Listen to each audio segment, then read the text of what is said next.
got a property and you make a loss, that sometimes happens, particularly in early years or years where you've got a substantial refurbishment project, and we can tick the repair box. So we're a little bit restricted. All buy-to-let activity is essentially ring-fenced, but if you've got more than one property, you can leave property income from one property that's at a profit and one at a loss. You can offset the two within a year and within that ring-fenced pot. You can't do anything in year to relieve your other income. So if you make a loss, you can't offset it against employment income, for example. You can't offset it against capital gains. So it literally can offset other property income in the same class, or otherwise it rolls forward and it will offset your first profits that arise thereafter. So it's important to make sure you bank the losses. Sometimes people have said to me, well, I'm not making any money, so why do I need to put it on the return? Put it on the return because you don't know when you will, and you want to claim the losses. There are time limits in all areas of taxation where you want to claim losses, and you don't want to miss out on actually banking those losses. Final point there is just something to bear in mind where you might have a property that you let to a connected person, usually often arises with children. You move into one of your rented properties and they don't pay the full market rate of rent. You can't, where you've got an undervalue on the rent, then claim expenses to create a loss to reduce the rental income. There's anti-avoidance there. So if they're paying market rate, fine. If they're paying less than market rate, just be aware that all of the expenses may not be relievable. So the meaty subject to this interest relief restriction currently only affects the buy-to-let area, whether that's furnished or unfurnished. Furnished holiday lets aren't affected, nor are company structures. Who knows whether this will be extended, but that's the position we're in now. Before April 17, when the changes came in, it was quite clear-cut that you could relieve your mortgage interest from your rental income and you would be taxed on the residual profit. We're now in a different position. By April 2020, there'll be no direct deduction for mortgage interest. Instead, the relief will take a form of a credit against your tax bill. There's quite a few complexities in the rules, but generally it's aimed to make sure that you don't receive any more than basic rate tax relief for your interest cost. Unfortunately, the way the calculations work, it has a wider, more adverse implication than just restricting that relief, and we'll come on to show you an example of how it works and the problems that it can actually present. It's a sliding scale. Many of you may be doing your 17-18 tax returns or may have recently done them, and it'll be the first time you see this creeping in. And you would have got 75% of your interest against your rental income, with 25% being restricted with this tax credit feeding through into your tax calculation. In the current tax year, the restriction is 50%, next year 75%, the year after 100% restricted. So what does this mean? It's complicated stuff. Let's have a look at Fred. I'll try to keep it simple. But we'll have a look at Fred. Fred has 4 buy-to-let properties, 25,000 of income, 5,000 of cost to offset, profit before any interest deduction would be 20,000. His interest is quite highly geared, interest of 15,000 a year, and profit from his rental business of 5,000. He's also a basic rate taxpayer. He earns 40 grand a year. He's under pay as you earn, tax is taken off as he goes along. So altogether his taxable income is 45,000, just under the high rate threshold. And so before these changes came in, provided he stayed out of the high rate tax, he would have paid 20% tax on £5,000 of profit, £1,000 per year in tax. Rolling forward to the changes in the current tax year, and instead of 5,000 of rental profits, Fred has actually now got 12,500 of rental profits. Because of the 15,000 interest he's paid, he's only had relief for half of it. So his taxable income there, in the middle, has gone up to 52,500. He has his personal allowance against there, and he's taxed on 40,650.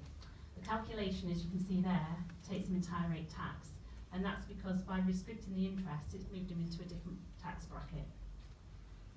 If we follow the calculation through and give him relief for his pay-as-you-earn tax, which we assume would have come off correctly at source, this is where the relief comes in for the restricted amount of interest.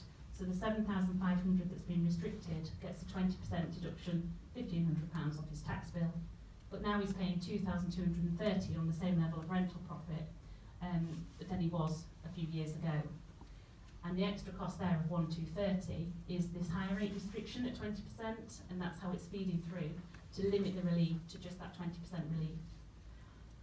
That's a relatively, so that's how it sort of straddles the tax band, but in a few years' time, that figure's going to be even higher. It's going to be up to 25,000 of 20,000 of profit, so it's just going to cause more and more problems for Fred. Wider implications, Fred, had he had children? I know we said he didn't, but if he did, he's got child benefit coming in. All of a sudden, he's in this threshold where child benefit starts to be clawed back. So he would lose some in the 18-19 year on those figures, but by 2021, when he's got no interest relief in the normal manner, he's not going to get any child benefit at all. So as well as the extra tax on the income, poor Fred's going to have a lot more cost to meet for his children without getting the benefit in the background. Going further than that, if the figures are bigger, your interest is bigger, your rental income is bigger. Once we get over the 100,000, we start to lose personal allowances, so that's really where we don't want to be. And if we get to 150, because bearing in mind this is the figure before any interest cost is deducted, you're into 45% tax rates, and the issue of pension contributions, if you're funding up, starts to kick in. So it goes far, far beyond, I think, than perhaps what the policy intent was, but that's what we've got, and so we have to be very mindful of where you're going to be in a few years' time and the tax cost that it's going to create for you. So what's the solution? A difficult question. It's been posed a lot the last few years. One of the things people raise is, well, can I go into a corporate structure? Can I incorporate my property portfolio? And it's pretty hard to achieve that, in all honesty.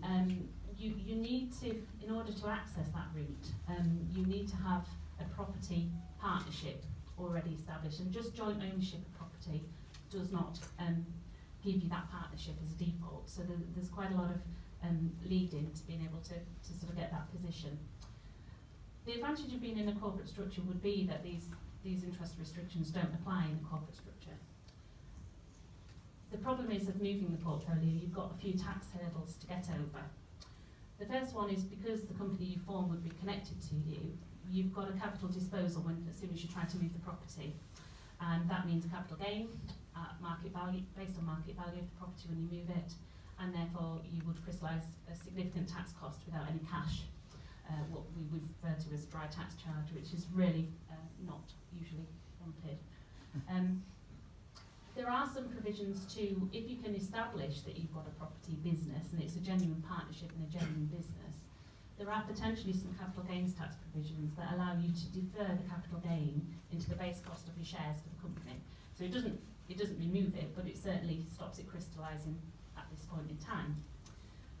There's a clearance process you can go with the revenue if you feel that's an appropriate option, but you really do have to be able to substantiate the level of management and activity that you have in the partnership. It certainly can't be passive rental income in order to achieve this relief. Assuming you can get over that hurdle, the next hurdle is the stamp duty, and this is the more difficult one to get around. Again, you have to be a partnership before, because there is a stamp duty relief potentially available on incorporation. But it's an area far beyond where I'm a specialist, and I'm not going to go there in any great detail, but there is, assuming you get the capital gains tax hurdle, the potential of perhaps mitigating the stamp duty as well. But most of the time, in looking at the detail of that legislation, the majority of landlords are not going to qualify to get that incorporation or incorporated status. So we may have very little choice apart from looking at refinancing options and things like that on the current portfolio, because we may be barred from incorporating at this point. A company is probably of use if you're looking at new purchases, something to think about. You buy them in a corporate structure, you have got lower rates of corporation tax within that structure. If you don't need to withdraw that income, it can be quite tax efficient, and also we can get full interest relief. So we may be stuck with what we've already got, but if you're thinking of expanding, it may be something to consider in the context of your portfolio expansion. One thing to bear in mind is the point at the bottom, which is the annual tax and envelope dwellings. Very simply, property in the company let commercially to third parties wouldn't be subject to this A10 charge. It's a tax charge on property held in companies. but it does add another tier of administration if the property is worth 500,000 or more, because you have to claim the relief, so it's not without its complications.